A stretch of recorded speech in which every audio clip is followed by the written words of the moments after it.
इस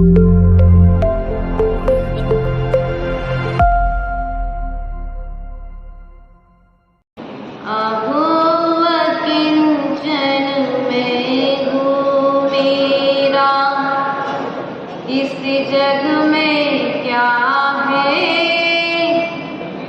मेरे गुण तो मेरे भीतर, बाहर में क्या है। यह रहस्य परमात्मिक कला का पूर्ण उजागर हो। मेरा अंतिम मरण समाधि तेरे दर पर हो।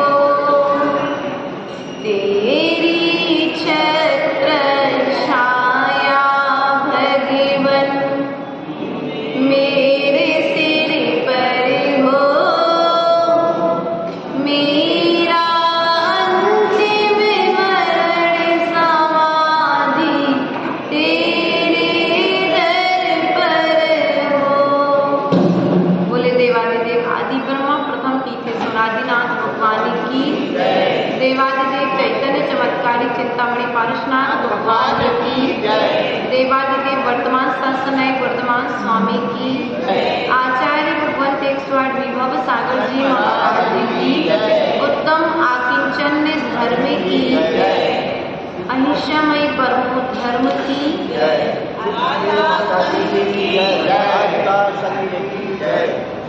प्रिय बंधुओं, चलते हैं द्वादशांग माँ जिनवाणी के श्री चरणों में नमस्कार निवेदन करते हुए आज उत्तम आकिंचन धर्म अर्थात किंचित मात्र भी वस्तु मेरी नहीं है। अब बाहर में जितनी वस्तुएं हैं वे सब मेरी नहीं है और मैं भी उन वस्तुओं का नहीं हूं। तो फिर आचार्य भगवंत से प्रश्न किया, हे भगवान, मैं संसार में हूं और संसार की वस्तुओं को मैंने अपना मान करके रखा है और बार बार मेरी बुद्धि इन्हीं वस्तुओं में जाती है और आप कहते हो यह सब कुछ मेरा नहीं है, मैं इनका नहीं हूं, तो फिर मेरा क्या है। तो आचार्य भगवंत कहते हैं कि मेरे आत्मा के अंदर में जो गुण है, जो भाव है, जो मेरा स्वभाव है, वही मेरा है। इसके अलावा और कोई मेरा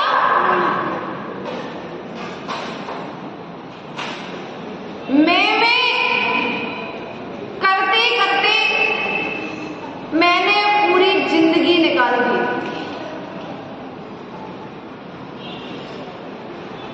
प्रिय बंधुओं, आचार्य भगवंत कहते हैं उस मैं की बुद्धि के त्याग का नाम है आकिंचन। विचार करना है हमारे लिए। त्याग करने के बाद, कल उत्तम त्याग धर्म था, त्याग करने के बाद मैं तो नहीं बचा, मैंने ऐसा किया, मेरे द्वारा ऐसा हुआ। यदि मैं ऐसा ना करता तो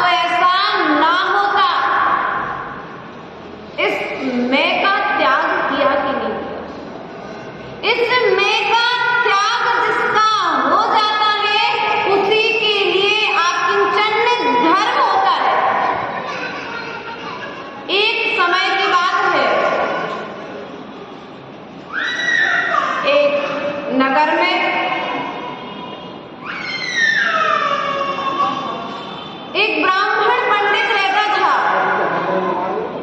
रमेशचंद जी, एक नगर में एक ब्राह्मण पंडित रहता था। बहुत त्यागी था, पहले उसी राज्य का राजा था। उसने महलों को छोड़ दिया, नदी के किनारे एक छोटी सी कुटिया बना ली। क्या कर ली? छोटी सी कुटिया बना ली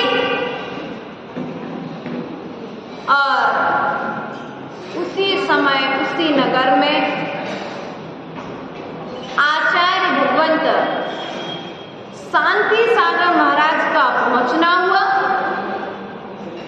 और जब शांति सागर आचार्य भगवंत वहां पर पहुंचे तो उस ब्राह्मण ने कहा, हे भगवंत, बड़े कोई पुण्य युग से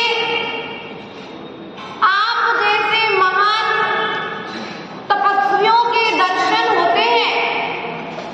हे भगवान, आप मेरी कुटिया में चल करके साधना कीजिए, अर्थात मेरी कुटिया को धन्य कीजिए।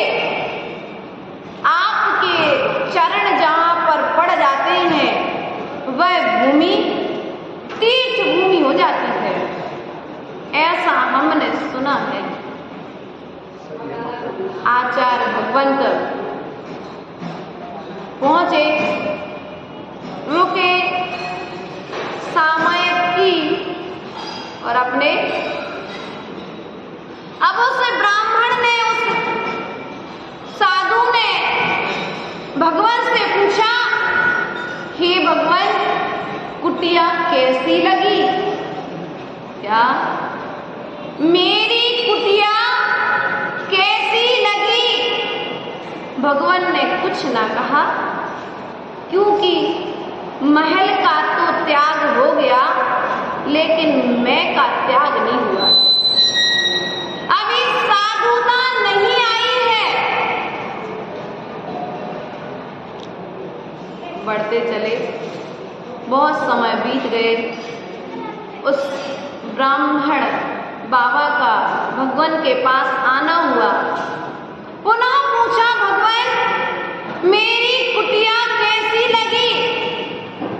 भगवान ने कह दिया, महल को छोड़ करके तुमने कुटिया से राग किया तो तुम्हारा त्याग भी अभी नहीं हुआ।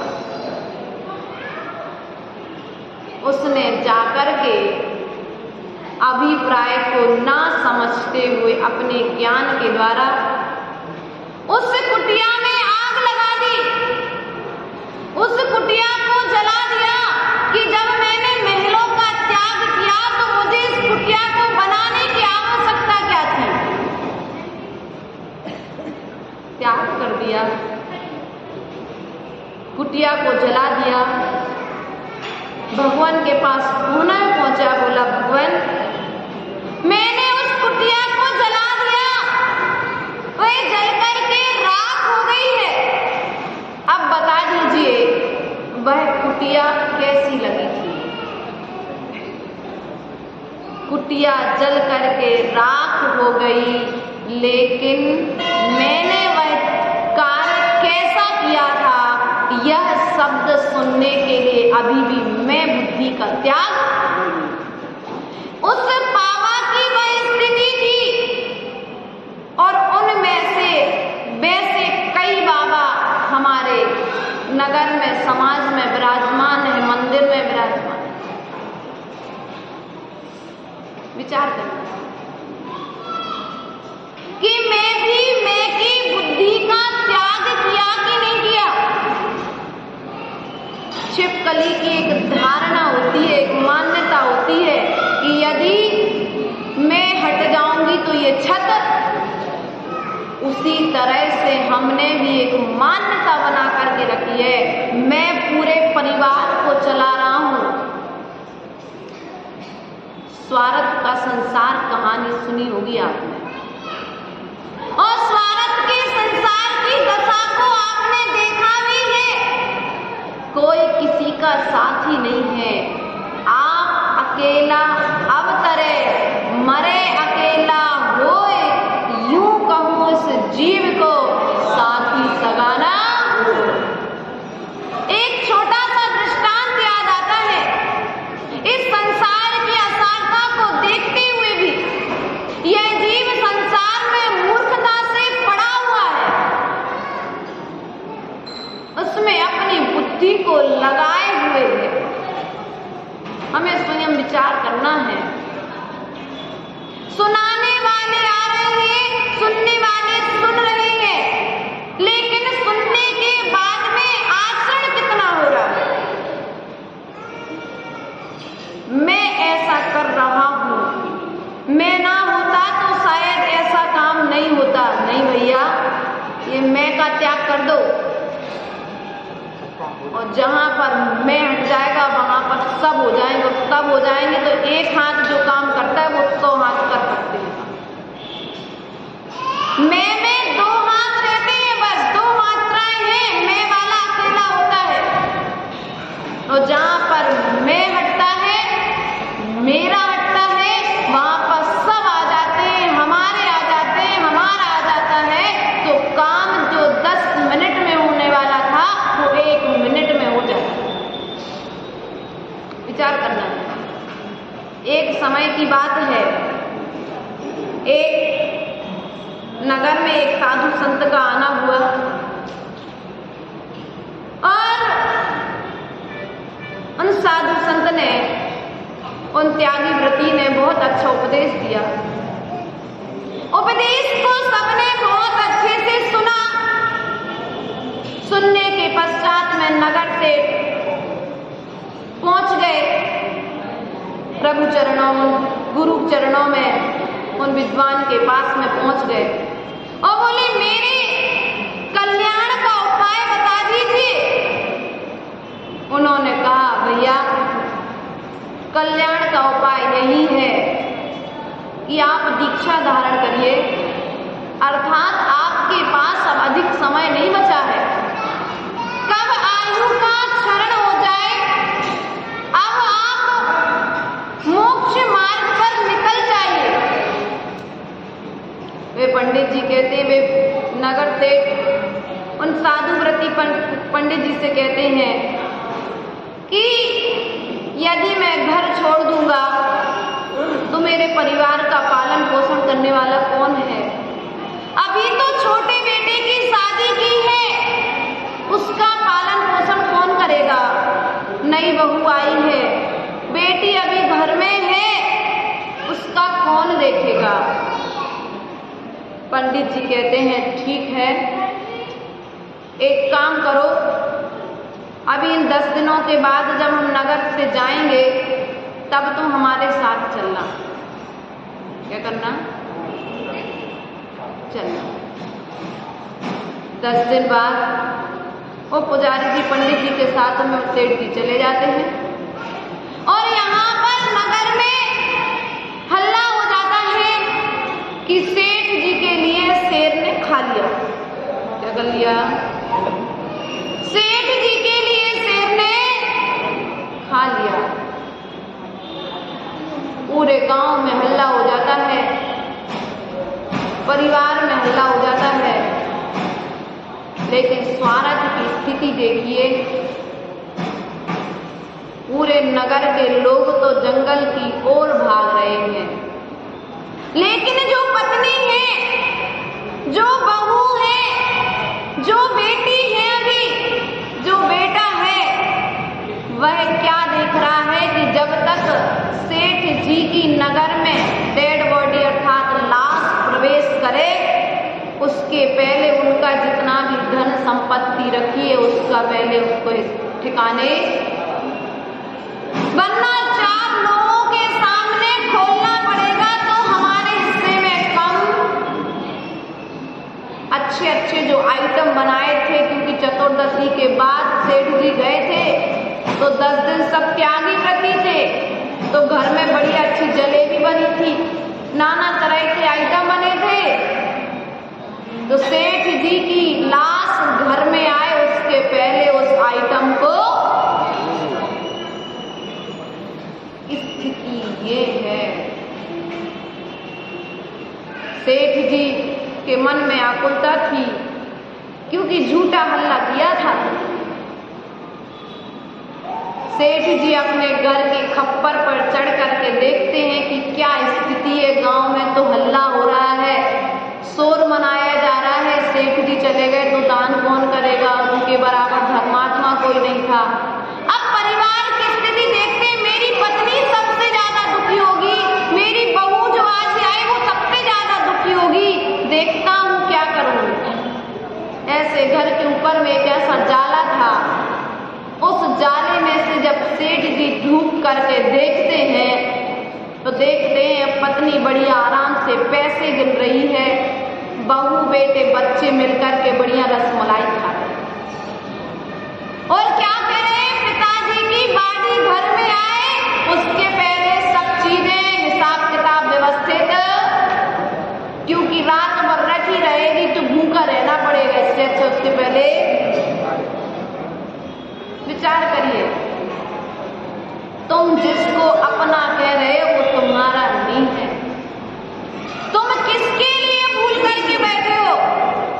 अपनी आत्मा के लिए, अपनी आत्मा के स्वभाव के लिए। तुम पर के लिए मेहनत कर रहे हो, लेकिन वह पर तुम्हारे लिए परमात्मा नहीं बनाएगा। पर में जो बुद्धि जा रही है, पर के कल्याण में जो बुद्धि जा रही है, यदि देखो कल्याण कर पाते तो पार्श्वनाथ भगवान कमठ की बुद्धि को सबसे पहले नंबर पलटते। हम दूसरे का कुछ नहीं कर सकते, यदि कर सकते हैं तो स्वयं का कर सकते हैं। स्वयं के परिणामों को बदलने की आवश्यकता है। सेठ जी की आंखें खुल जाती हैं और जैसे ही बेटा देखता है ऊपर में पिताजी भूत बन के आ गए। क्या बन के आ गए? तो ऊपर से एक तो सेठ जी का झूठा नाटक, बच्चे की संपत्ति बटोरना, सब डंडा लेकर के दौड़ गए। सेठ जी दौड़ते दौड़ते वापस उन पंडित जी के पास पहुंचे और कहते हैं, पंडित जी स्थिति देख ली संसार की। सब डंडा लेकर के परिवार वाले खड़े हैं जंगल में। बोले भूत है, पिताजी तो मर गए, पिताजी का भूत आ गया है। पंडित जी कहते भूत नहीं है, तुम्हारे पिताजी का तुम्हारे ऊपर से पर्दा फांस हो गया। पिताजी मरे नहीं है, अभी पिताजी जिंदा है। इनमें से कई लोगों की ऐसी स्थिति है, धन के पीछे तुम लड़ रहे हो आपस में, धन के पीछे तुम अपने आपस के व्यवहार बिगाड़ करके रखे हो। धन एक ऐसा है जो अच्छों अच्छों को मिला देता है और अच्छों अच्छों को अलग कर देता है। भैया इस धन को संग्रह करने की बुद्धि मत रखना। यदि धन के प्रति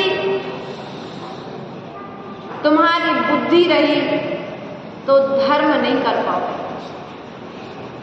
पर के प्रति तुम्हारी बुद्धि रही तो तुम धर्म नहीं कर पाओगे। विचार करना है, हमारी बुद्धि कहाँ जा रही है? हमारी बुद्धि किसकी ओर जा रही है? मेरा समय किसके विषय में सोचने में जा रहा है? धन कमाना किसके लिए? धन का संग्रह किसके लिए करना है? आचार्य भगवंत कहते हैं स्त्री से और स्त्री से, जिससे पुरुष वर्ग स्त्री से और स्त्री से दूर रहेगा तभी आत्म कल्याण कर सकता। स्त्री अर्थात श्रीमती और स्त्री अर्थात पैसा, लक्ष्मी। और हमारी स्थिति क्या है? हमने दो को ही अपना सगा मान करके रखा है, दो को ही सगा मान करके रखा। यदि तुम्हें अपना कल्याण करना है तो इन दोनों के प्रति जो तुम्हारी ममत्व बुद्धि है, इनका त्याग नहीं कर सको कोई बात नहीं, लेकिन ममत्व बुद्धि का त्याग कर दे।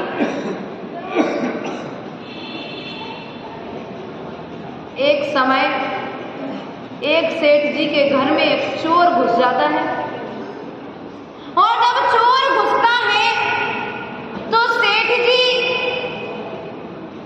उस चोर को नहीं भगाते हैं।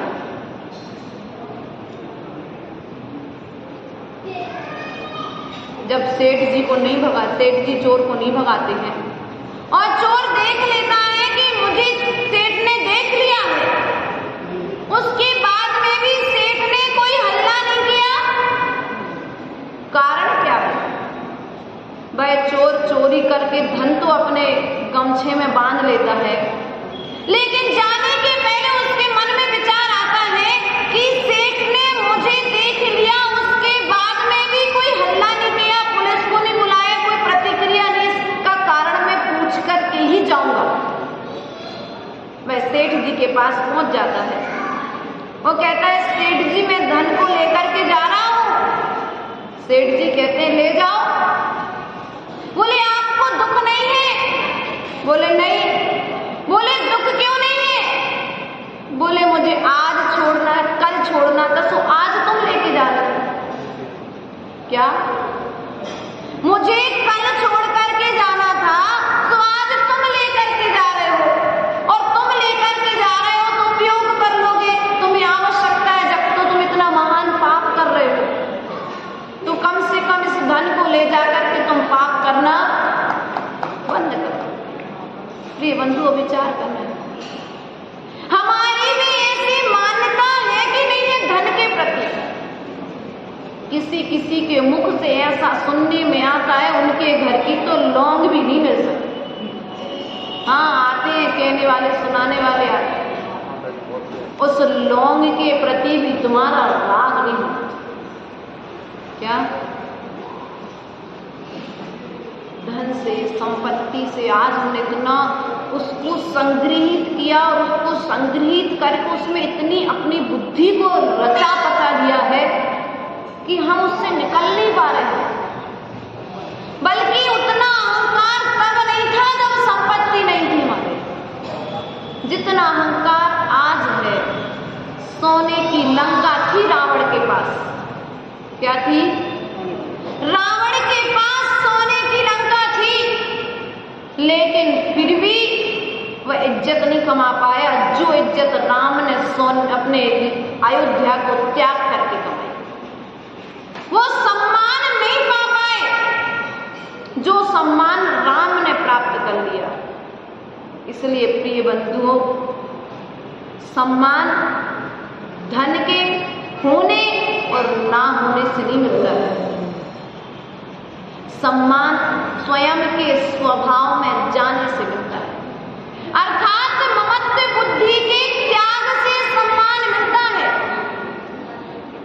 जब मां ने कह दिया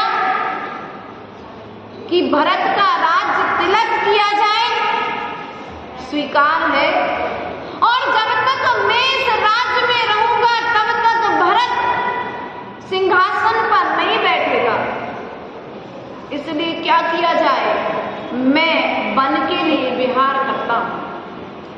कैकेयी ने भरत का राज्य तिलक तो मांगा था, लेकिन राम का वनवास नहीं मांगा था, जैन शास्त्रों के अनुसार।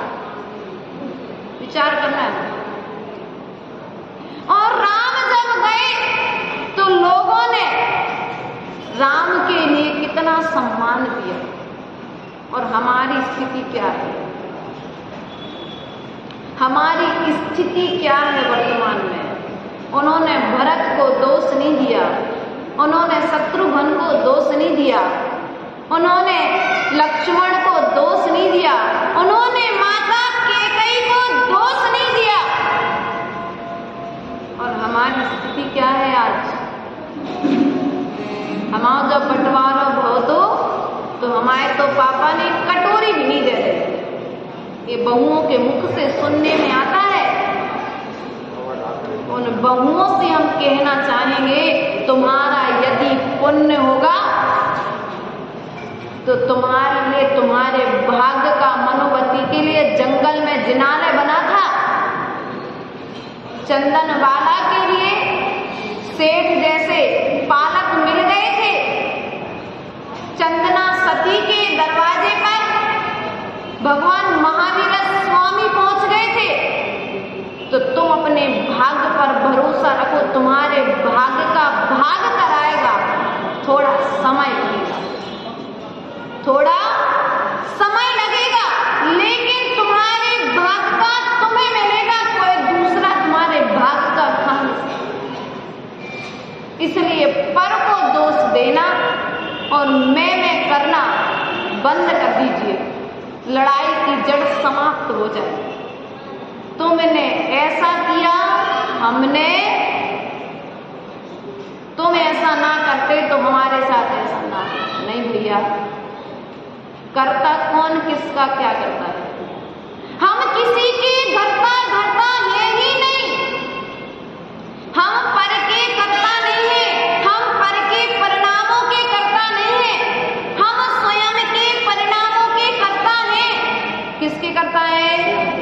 स्वयं के परिणामों का फल स्वयं को मिलने वाला है, दूसरे को तुम्हारे परिणामों का फल मिलने वाला नहीं है।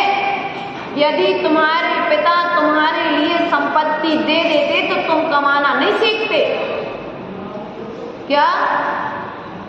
क्या यदि तुम्हारे पिता तुम्हें संपत्ति दे देते तो कमाना कैसे सीखते तुम? शायद तुम्हारा निमित्त इसी प्रकार से होना था। तुम्हारा कल्याण, तुम्हारे लिए वस्तुओं की प्राप्ति तुम्हारे पुरुषार्थ से होनी थी। व्यक्ति को व्यक्ति के भाग्य का मिलता है, समय लगता है, लेकिन उस समय की प्रतीक्षा के लिए भी तो थोड़ा समय देना पड़ेगा। इसलिए प्रिय बंधु, आज उत्तम आकिंचन का दिन है। आज तो कम से कम देख लेना कि जितना भी घर में धन वैभव है वो तुम्हारे साथ में जाने वाला है क्या? जो जो तुम्हारे साथ में जाने वाला नहीं है उसका त्याग कर देना, और जो जो तुम्हारे साथ में जाने वाला है उसको अपने अंदर में धारण कर लेना, चिंतन कर लेना, मंथन कर लेना। कम से कम एक बार तो यह विचार करना, एकोहम निर्ममः शुद्धो ज्ञानी योगींद्र गोचरा संयोगजा भावा मत्ता सर्वेपि सर्वथा। मैं एक हूँ। कौन हूँ? मैं एक हूँ, मैं शुद्ध हूँ, मेरा कोई नहीं है और मैं किसी का नहीं हूँ। इस मैं बुद्धि का जहाँ पर त्याग होगा, आकिंचन धर्म मनाना सार्थक हो जाएगा। इन्हीं भावनाओं के साथ बोले परम पूज्य आचार्य गुरुवर 108 विभव सागर जी महाराज की